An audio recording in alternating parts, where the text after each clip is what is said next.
After Hungrybox's two big back-to-back wins at GTX and the Big House, people have begun to talk about how Hungrybox potentially could be considered the #1 player for this Melee It On Me year.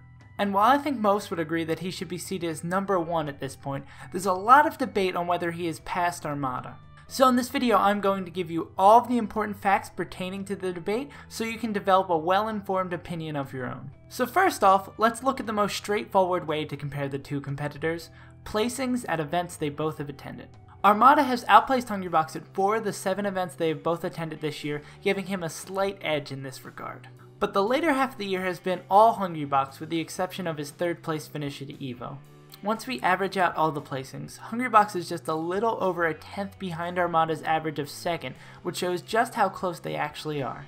Now let's move over to each player's peaks, where we'll be looking at their 5 best performances this year. For Armada, his top 3 are clearly his 1st place finishes at EVO, Genesis, and Summit, where he at least double eliminated a god at every event. Then in the 4th and 5th slots, we have Royal Flush and GTX, where he finished 2nd place while taking sets off some great players. It could be argued that Armada's 1st place finish at European events are better than these 2nd place finishes, but personally I think beating 3 top 20 players and getting 2nd is better than his Syndicate, Beast, or DreamHack performances. When we go over to Hungrybox's win at the Big House, GTX, and Smash and Splash 3, they look monumentally more impressive than Armada's first 3 wins because of the depth of players he had to beat.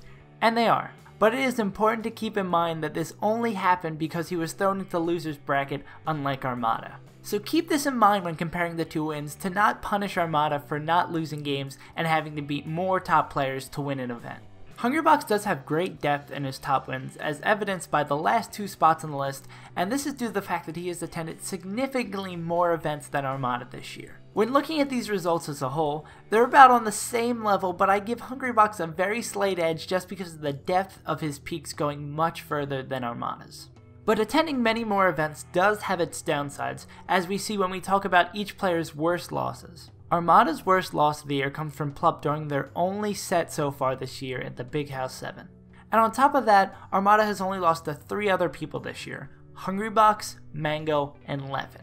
Hungrybox's worst loss comes from Lucky, where he dropped the first set against him at the bigger bulk 2-3 and then proceeded to 3-0 him in the next 2 sets. On top of that, he's lost 2 sets against Wizrub this year and dropped another to SVAT at CEO Dreamland. Armada takes a clear victory in this category, which is heavily aided by his lack of attendance at many tournaments in America. And finally, let's look at each player's record versus some of this year's top talent. Armada has a better record versus all of the top 6, except in the head-to-head matchup and against Plup, who he's only played 1 set against this year. And as for top 10 contenders, with SVAT not included because Armada has not faced him yet this year, both players have not dropped a single game to any of them, with the exception of Wizrub.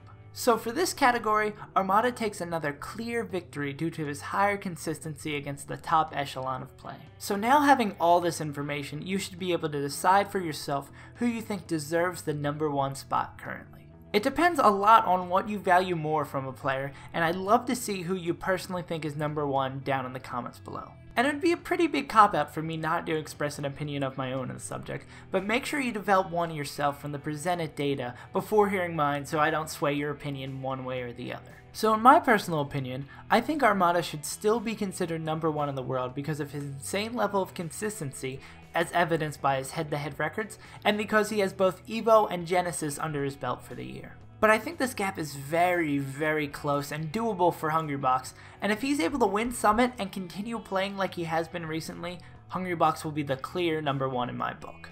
Yeah, so that's about it for this video. I felt like this was something that the community needed just to help settle this argument and calm the flames that are going on, even though this will probably just bring up the argument again and see.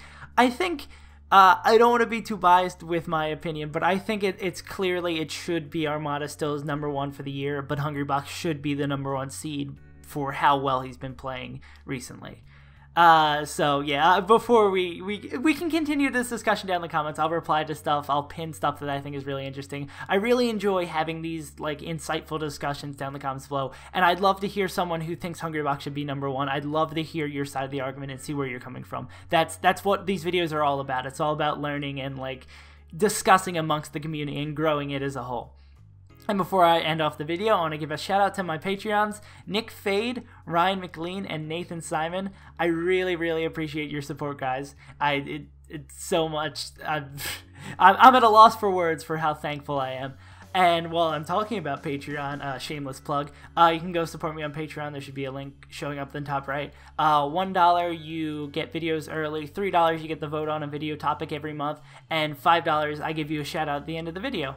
And I'm looking to expand that last category if there's anything else, if you guys would want to play with me on NetPlay. I'm also on NetPlay all the time. If you see a SaveAsUntitled on NetPlay, that's probably me, especially if he's playing Falco and he's really bad.